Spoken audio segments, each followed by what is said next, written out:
Hey folks, so I thought I would just show a bit of a work in progress that I've kind of reached an interesting milestone on.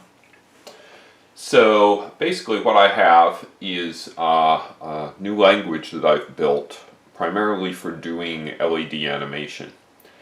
And I built it because I got tired of writing custom C++ code over and over when I did my projects.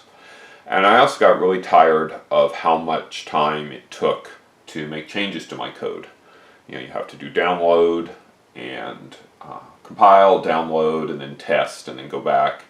And it's especially annoying since my projects typically live outside someplace during the holiday season, and they aren't terribly accessible. So what I wanted was a way to write my animations so that I didn't have to do those sorts of things, so that I could do quick updates and that sort of thing.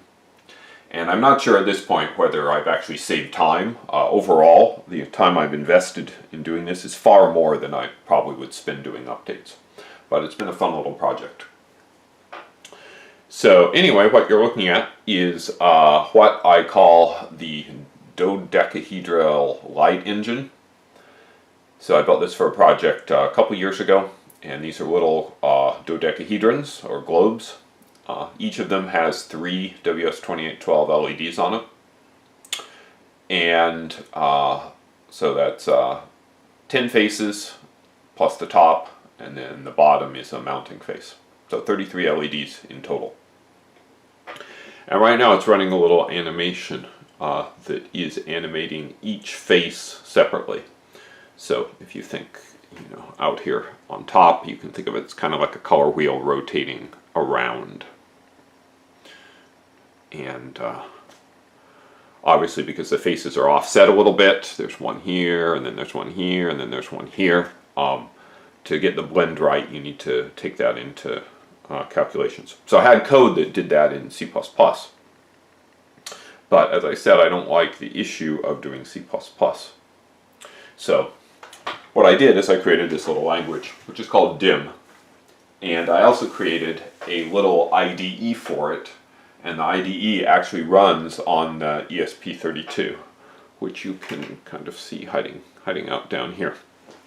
So what this means is the ESP32 serves up over the web a little IDE, and that is what lets me write the code, and then I write the code and download it.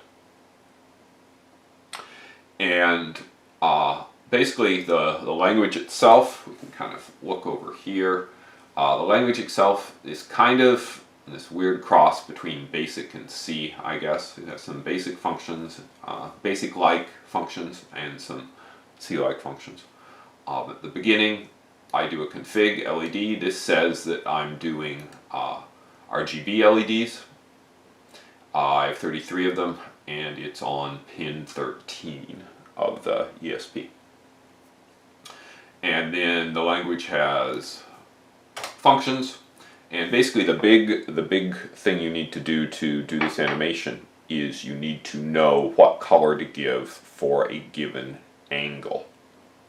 So and essentially, so I start a given angle, say this is 0 here, what color that should be, and then I just rotate the angles 0 through 360, and I do that dynamically, and that is what gives me the animation.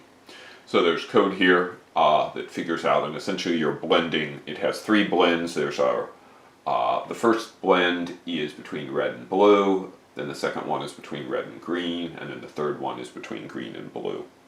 And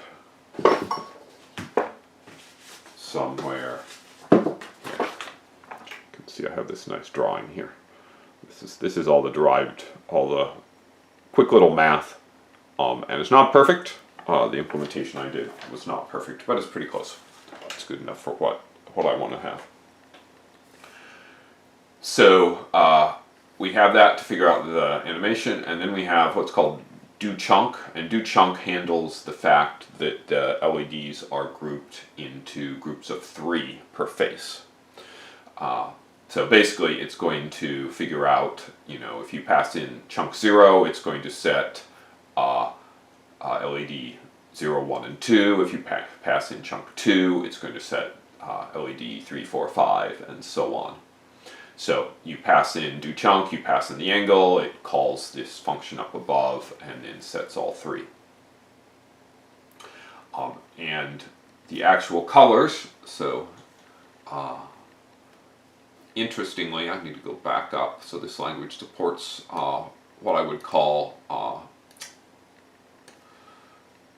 you might call them triplets, you might call them multiple values, you might call them tuples if you're into language stuff.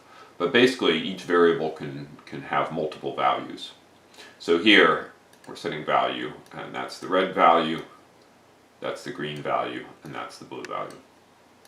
So we're able to create these multi-valued variables. And then down in here, so RGB is a multi-valued variable, and then we're passing it off to this function called D, which essentially defines the change. And it says over 5 cycles, and each cycle is 1/100th of a second. So 5 1/100ths of a second. For this LED, so that's the LED number, take the current value, whatever the LED is as its current color, and fade it to this new value. So we're just calculating what our new RGB values are and then telling the system to set up a fade.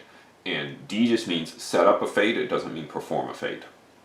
And then finally down here at the bottom we have our main driver, and this has a nice for loop. The angle goes from 0 to 359 degrees, does it in steps of 5.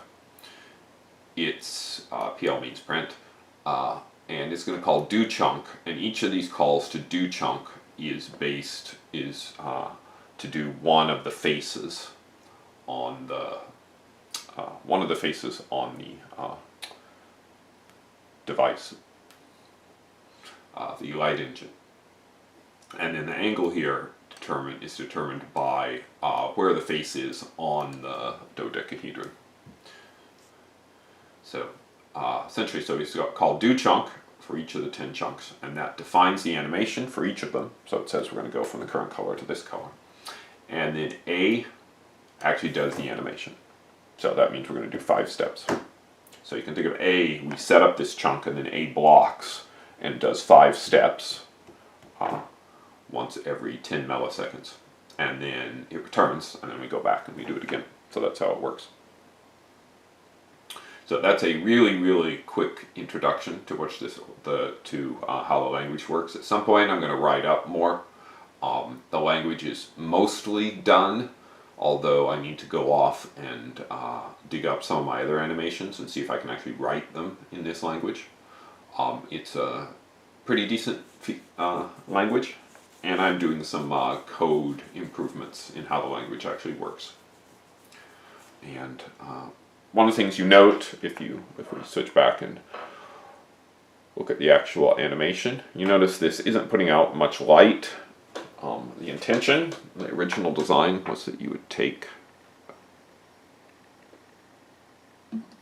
that globe and put it down over, and you can see, yeah, that looks okay. But there's really not that much light. I do have room lights on.